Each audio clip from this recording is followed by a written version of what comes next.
Hi, I'm Rebecca with Cherished Children Ministries. Welcome back to my channel.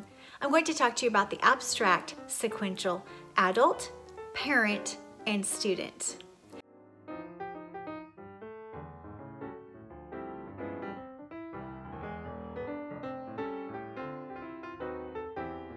I teach classes on all of this, on struggling learners, how to get your struggling learner thriving. It includes the different learning styles. It includes any spectrum kinds of disorders such as dyslexia, ADD, ADHD, autism, and other spectrum kinds of disorders.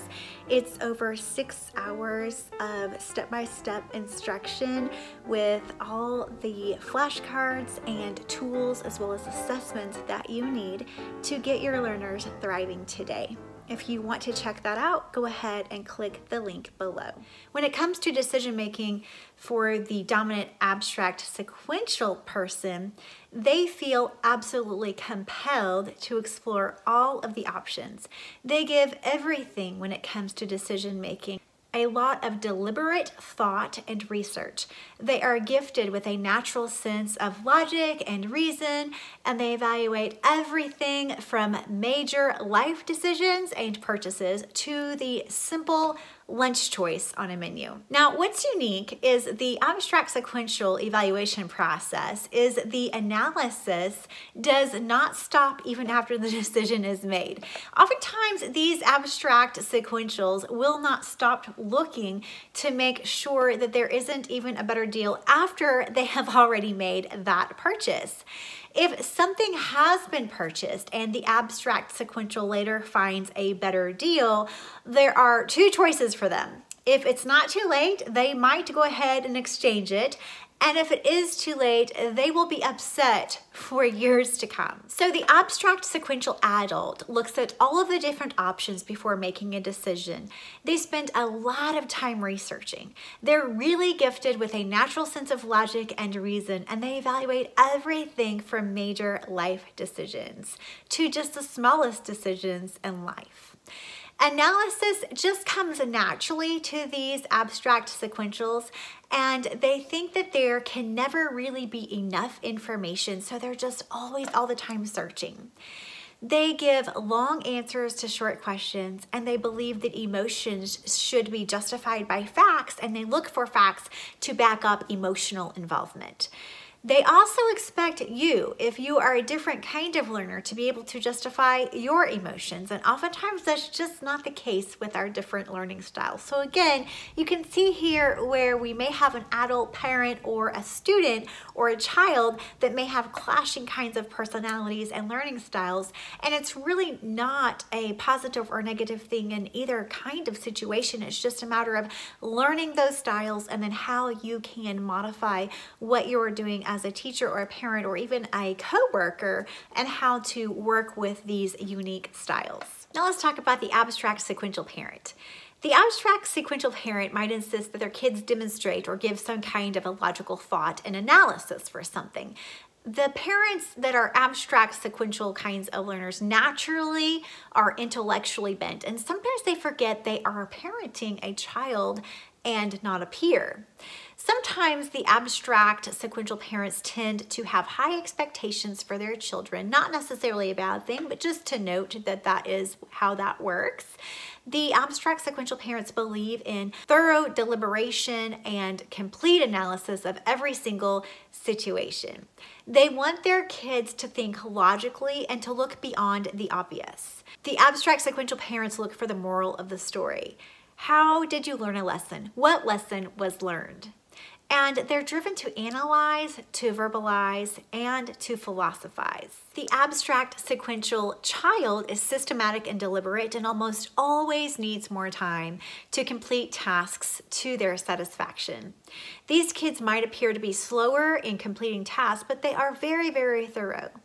They might appear more quiet and withdrawn because their minds are really working through the analytics, and they won't verbalize this until they understand it absolutely, completely, and thoroughly. They have the gift of objectivity. It's really important to know as a parent of one of these learners or even a teacher of one of these learners that oftentimes, especially in our lower grades, show and tell is a really big thing in our like kindergarten and first grade, preschool kinds of classrooms. And show and tell can actually cause discomfort for these kids if they are asked too many personal kinds of questions. It makes them feel uncomfortable. That's just not how their style is. And so just kind of be aware of that. Your abstract sequentials just feel really uncomfortable whenever you're talking about personal kinds of things. So just a couple of examples.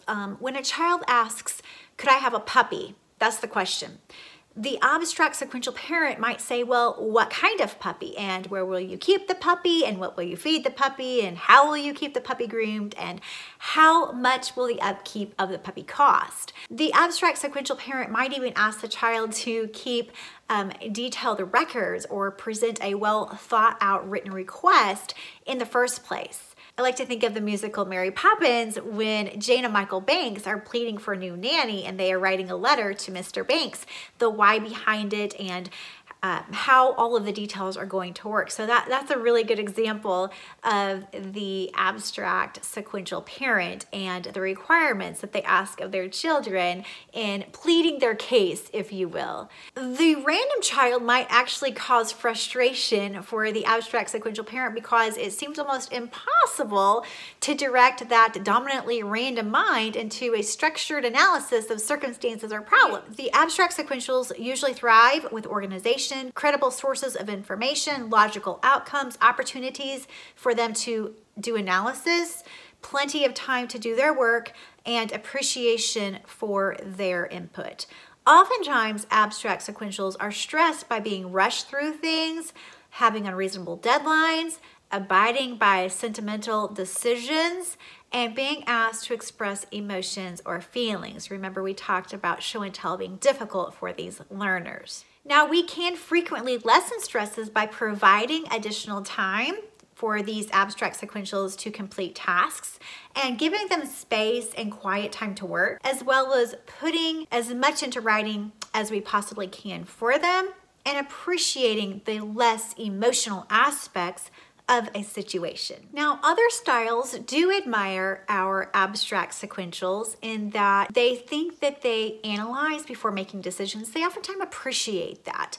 They oftentimes appreciate the abstract sequential's ability to conceptualize an idea and their intellect as well as their precision and their ready knowledge. They already have prior knowledge about several different things. Oftentimes, there can be negative perceptions by other styles amongst our abstract sequential learners. They're not really necessarily true. These are just perceptions that tend to be negative in that others might think that our abstract sequentials are aloof and not in touch with reality, and they need to have an explanation for everything, which is frustrating to other kinds of learners, and they think that they're very highly opinionated and that they think that they value abstract ideas over tangible results. So again, not necessarily true, but those are perceptions that others might have of them. And then finally, the different ways that we can get along with an abstract sequential in our different environments and in our different styles, whether we are a homeschool parent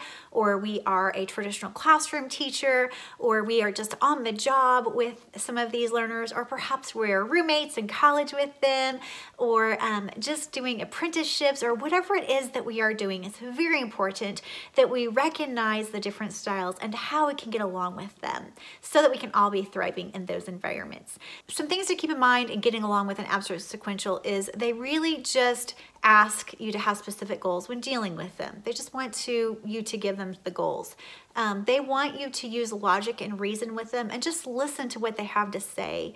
They want a job. They want to be left alone, and they just want to be able to complete it. They are complete and they are thorough. They're very deliberate, so be deliberate with them. And then keep issues factual. They don't really want to discuss their feelings. They really want to have time to do research for the projects so that they can give the best approach. They want to make certain that they actually understand the purpose of a particular project, and then they do not want you to expect an immediate response. They actually want some time to think about it. They want to be able to research that. So in this video, we have talked about the abstract, sequential, adult, parent, student, some different stressors for them, and some different ways that they thrive, as well as ways that we can get along with them. I hope that you enjoyed this video. If you liked it, make sure you give it a thumbs up and subscribe.